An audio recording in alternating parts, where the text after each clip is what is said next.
Bonjour à tous, bienvenue dans ce nouveau Maurienne Zap. Allez, sans vous attendre le sommaire de cette nouvelle émission. C'est à guichet fermé que s'est joué le spectacle La légende du colibri, à l'espace culturel de la Croix des Têtes de Saint-Julien-Mont-Denis. Commémoration du cessez-le-feu du 19 mars 1962 en Algérie, sur la commune de Saint-Georges-d'Urtière. Première édition des French Freeride Series à Bonneval-sur-Arc. Voilà pour le programme de votre nouvelle émission. Le spectacle La légende du colibri a mis sur scène plus de 200 personnes. Un spectacle féerique joué à guichet fermé.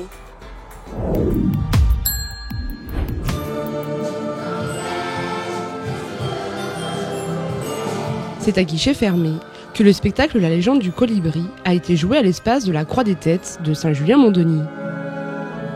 Plus de 200 personnes sont montées sur scène pour l'occasion. 80 musiciens, 30 danseurs et 100 élèves des écoles élémentaires de la vallée étaient réunis sur scène pour ce spectacle.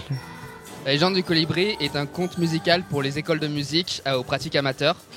Et l'idée du projet, c'est qu'il soit fédératif. Et dans le format que nous avons travaillé actuellement, là, il y a un orchestre, il y a un chœur, il y a du théâtre et de la danse. Donc il y a 4 disciplines qui sont réunies avec une multitude d'établissements, des établissements scolaires, des établissements des écoles de musique, voilà, et puis des groupes d'amateurs, de classes de théâtre et de danse. Voilà. Un conte qui a été retravaillé spécialement pour cette configuration.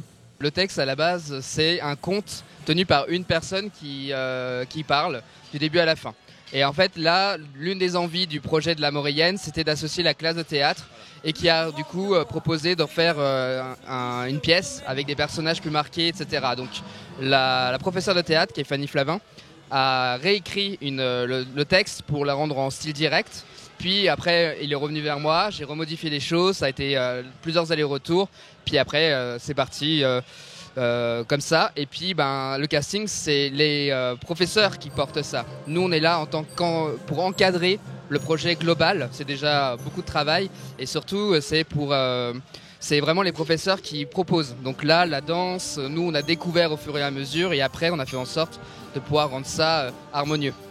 Passionné de théâtre, c'est le jeune Hugo qui joue sur scène le rôle principal du colibri.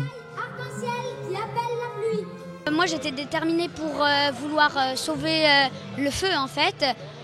Et en gros, j'avais besoin de récupérer des objets pour pouvoir aider le feu. Un spectacle très diversifié qui demande une certaine organisation. C'est vrai que notre rôle à nous, c'était de créer un lien entre la musique et jouer sur scène. Cette musique qui décrit plusieurs paysages, en fait, parce que vous avez vu, il n'y a pas de décor sur scène, mais ces décors sont amenés par la musique. Donc c'est une rencontre entre la musique et le texte. Un spectacle qui a connu un réel succès auprès des spectateurs. Vous avez vu toute l'énergie qu'il y avait à la fois dans la salle et sur scène avant même que le conte commence. Puis vous avez vu les gens sur scène, et je pense notamment au chœur, très très énergiques, ils étaient 100 enfants sur scène. Et c'était magnifique. Et comme tout à l'heure je l'ai dit, je voudrais le redire, il y avait sur scène des gens de 5 ans à 75 ans. Donc ça c'est vraiment chouette, je trouve, quand on rassemble tout ça et qu'on joue ensemble.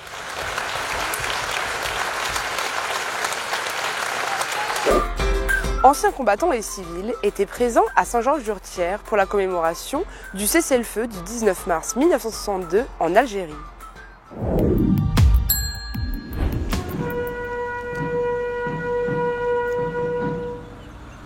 C'est en 1954 que la guerre d'Algérie a débuté. Un conflit gravé dans les mémoires.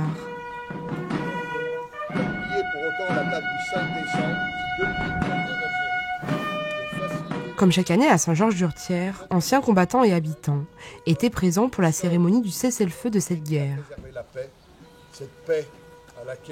Le 19 mars 1962 marque la date officielle du cessez-le-feu. Un rassemblement important pour le devoir de mémoire et pour rendre hommage aux soldats disparus pour la France.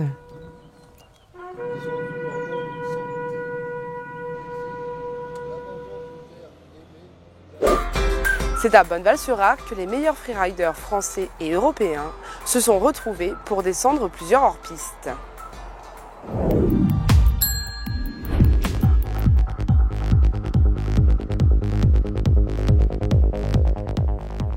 Bonneval-sur-Arc a accueilli pour la première fois les French Freeride Series. Pour le coup, les cadors freeride français et européens se sont élancés sur les pentes vertigineuses pour de spectaculaires lignes hors piste.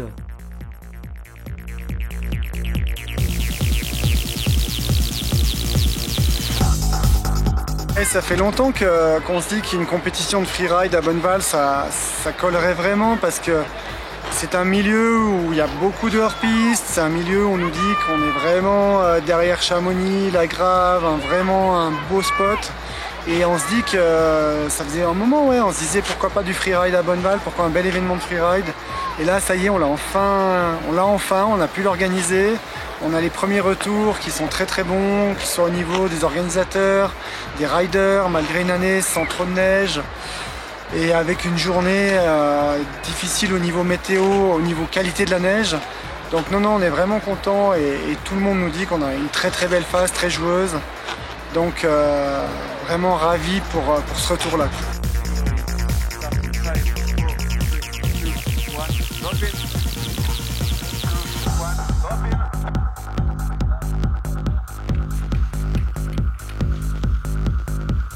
Dans la catégorie U17, le Français Gabin Bouzane nous détaille le profil de son run victorieux.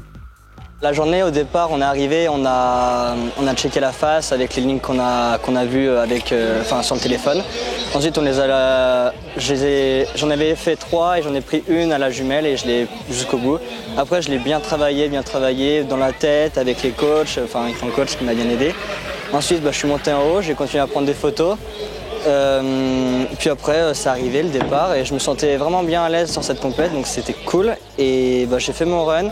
J'ai bien plaqué le départ, c'était tout clean et à la fin je me suis un peu loupé sur mon run mais c'est quand même passé, du coup j'ai quand même décroché la première place. Pour terminer en beauté cette première compétition, une descente pleine lune ou dans le jargon si vous préférez, une full moon assurée par les meilleurs raiders de la journée. Votre ZAP touche à sa fin. Merci d'être toujours aussi nombreux à nous suivre. Retrouvez l'ensemble de nos reportages sur les réseaux sociaux et sur les box.